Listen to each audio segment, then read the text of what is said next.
Hello guys, स्वागत है आपका एक बार फिर से यूट्यूब चैनल पर टेकबर्ड पर। और जो आज हम कवर करेंगे वो है चंद्रवंश, उत्तराखंड का चंद्रवंश। तो पहला चंद्रवंश की स्थापना किसने की थी? तो यह है सोमचंद। चंद्रवंश का संबंध किस जाति से था? तो चंद्रवंश का जो संबंध था वो क्षत्रिय राजपूत जाति से था। चंद्रवंश का प्रमुख राजधानी स्थल क्या थी? तो यह है चंपावत। सोमचंद ने चंद्रवंश की स्थापना किस वर्ष के आसपास की? तो ये की थी 10वीं शताब्दी के आसपास। पांचवा, चंद्रवंश का सबसे शक्तिशाली शासक कौन था? तो ये था बाज बहादुर चंद। छठवां, बाज बहादुर चंद ने किस मुगल शासक के अधीन रहकर शासन किया? तो यह इसका उत्तर हो जाएगा अकबर। तो बाज बहादुर चंद ने अकबर मुगल शासक के अधीन रहकर शासन किया। सातवां, चंद्रवंश का किस अन्य वंश से संघर्ष हुआ था? तो यह कत्यूरी वंश से। तो चंद्रवंश का कत्यूरी वंश से संघर्ष हुआ था। चंद्रवंश के शासनकाल में किस कला शैली का विकास हुआ? तो पिथौरागढ़ चित्रकला शैली का विकास हुआ चंद्रवंश के शासनकाल में। नवा प्रश्न, चंद शासकों ने अपने समय में किस धर्म का विशेष संरक्षण किया? तो ये क्या, हिंदू धर्म। 10वां, चंद्रवंश के शासक किस देवता के प्रमुख उपासक थे? तो ये थे मां बाराही देवी के। 11वां प्रश्न, चंपावत में चंद्रवंश द्वारा निर्मित प्रमुख मंदिर कौन सा है? तो यह है बाराही देवी मंदिर। 12वां, किस चंद्र शासक ने अल्मोड़ा की स्थापना की थी? तो बालो कल्याण जो चंद था उसने अल्मोड़ा की स्थापना की थी। 13वां प्रश्न, अल्मोड़ा को चंद्रवंश ने किस प्रकार के प्रशासनिक केंद्र के रूप में विकसित किया? तो इसे राजधानी के रूप में विकसित किया था। चंद्रवंश के पतन का मुख्य कारण क्या था? तो एक कारण था गोरखा आक्रमण। 15वां, बाज बहादुर चंद का शासन काल कब से कब तक रहा? तो यह रहा 1638 से 1678। 1638 से 1678। 16वां प्रश्न है, किस चंद शासक ने दिल्ली सल्तनत के संपर्क में रहकर संबंध स्थापित किए थे? तो उत्तर हो जाएगा उद्योग चंद। तो उद्योग चंद जो चंद शासक था उसने दिल्ली सल्तनत के संपर्क में रहकर संबंध स्थापित किए थे। 17वां प्रश्न, किस चंद शासक के काल में अल्मोड़ा में किला निर्माण हुआ? तो बालो कल्याण चंद के समय अल्मोड़ा में किले का निर्माण हुआ। 18वां, चंद्रवंश का अंतिम स्वतंत्र शासक कौन था? तो यह था महेंद्र चंद। 19वां प्रश्न, अल्मोड़ा में गोविंद बल्लभ पंत संग्रहालय किस काल की कलाकृतियां सुरक्षित है? तो ये चंद्रकालीन कला संस्कृतियां इसमें सुरक्षित है गोविंद बल्लभ पंत संग्रहालय में। 20वां प्रश्न, किस चंद शासक ने नेपाल के गोरखाओं के खिलाफ सबसे लंबा संघर्ष किया? तो यह है महेंद्र चंद। 21वां प्रश्न, बाज बहादुर चंद ने किसके खिलाफ सैन्य अभियान चलाया था? तो यह है गढ़वाल राज्य। बाज बहादुर चंद ने किसके खिलाफ सैन्य अभियान चलाया? तो ये गढ़वाल राज्य के खिलाफ सैन्य अभियान चलाया था बाज बहादुर चंद ने। 22वां प्रश्न, सोमचंद किस वंश के शासक थे? तो सोमचंद जो थे वो चंद वंश के शासक थे। 23वां, चंद वंश के शासन काल में किस धातु के सिक्के चलन में थे? तो ये थे तांबे के सिक्के। चंद वंश के शासन काल में तांबे के जो सिक्के थे वो चलन में थे। तांबे के सिक्के याद रखना है। 24वां प्रश्न, चंपावत किला किसने बनाया था? तो चंपावत जो किला था वो सोमचंद ने बनाया था। 25वां, किस चंद शासक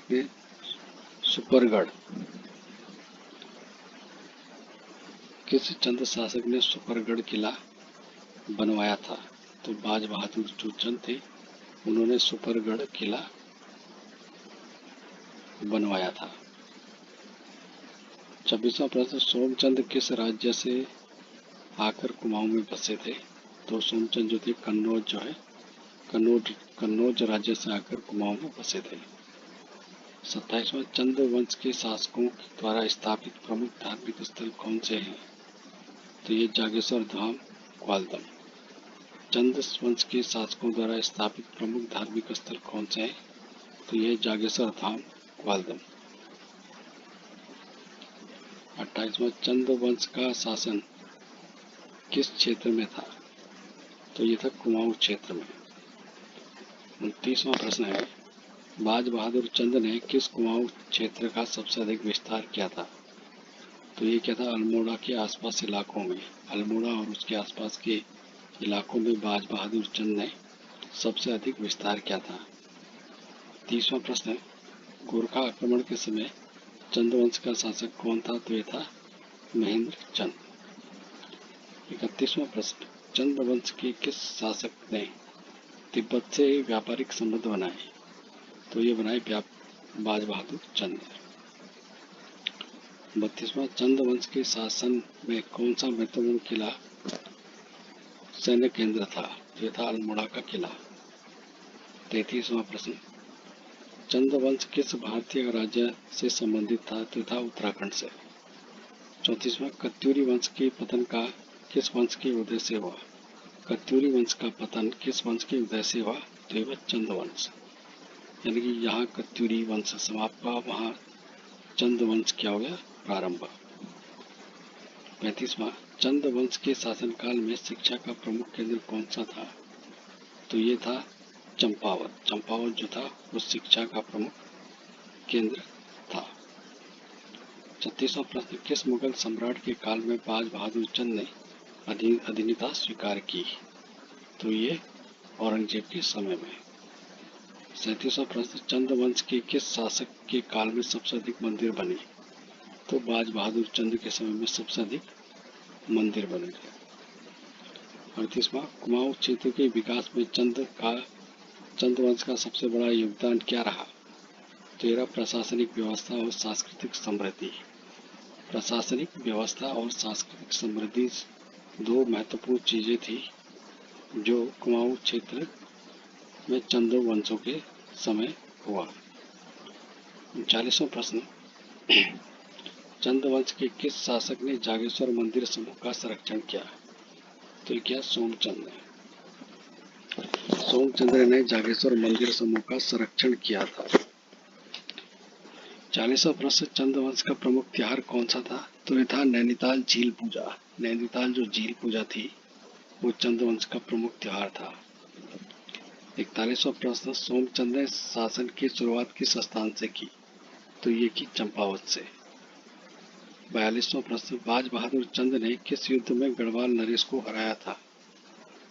तो यह हराया था खंडोली के युद्ध में। बाज बहादुर चंद ने किस युद्ध में गढ़वाल नरेश को हराया था? तो यह हराया था खंडोली युद्ध में। आप इस प्रश्न को क्रॉस वेरीफाई कर सकते हैं। क्वेश्चन नंबर 42वां ये वाला। 43वां प्रश्न है, किसने गोरखाओं से बचने हेतु अंग्रेजों से सहायता मांगी थी? तो हरिकृष्ण शाह, गढ़वाल नरेश, लेकिन चंद वंश भी इस स्थिति में फंसा था। 44वां प्रश्न, चंदवंश का किस काल में गोरखाओं द्वारा अधिग्रहण हुआ? तो ये हुआ 1790-91 में। 1790-91 में चंदवंश का गोरखाओं द्वारा अधिग्रहण हुआ। 45वां प्रश्न, किस चंद शासक ने सबसे लंबी अवधि तक शासन किया? तो ये क्या? बाज बहादुर चंद ने। तो जो बाज बहादुर चंद था वो बहुत ही प्रतापी राजा था चंदवंश का। 46वां प्रश्न, चंदवंश का पतन किस कारण मुख्य रूप से हुआ? तो ये हुआ आंतरिक कलह और गोरखा आक्रमण, ये दो प्रमुख कारण थे। आंतरिक कलह और गोरखा आक्रमण के कारण चंदवंश का पतन हुआ। 47वां प्रश्न, चंद वंश के काल में सबसे अधिक प्रसिद्ध कला रूप क्या था? तो वो था कुमाऊं पेंटिंग शैली। 48वां प्रश्न, सोमचंद ने किस क्षेत्र के स्थानीय राजाओं को हराकर सत्ता स्थापित की? तो कत्यूरी वंश के उपराज्य। 49वां प्रश्न, किस स्थान को चंद वंश ने व्यापार का केंद्र बनाया? तो भटकोट और चंपावत। तो किस स्थान को चंद वंश ने व्यापार का केंद्र बनाया? तो ये बनाया भटकोट और चंपावत को। और 50वां प्रश्न, चंद वंश के पतन के कारण कुमाऊं क्षेत्र का कौन सा शक्ति केंद्र बना? गोरखा शासन और फिर ब्रिटिश शासन। चंद वंश के पतन के बाद कुमाऊं क्षेत्र का कौन सा शक्ति केंद्र बना? तो ये बना गोरखा शासन और फिर ब्रिटिश शासन। तो ये थे महत्वपूर्ण 50 प्रश्न चंद वंश से संबंधित। आगे भी हम इस प्रकार के क्वेश्चन आपके समक्ष लाते रहेंगे। आपसे फिर नए वीडियो के साथ हम मिलेंगे। तब तक आप सभी का बहुत बहुत धन्यवाद।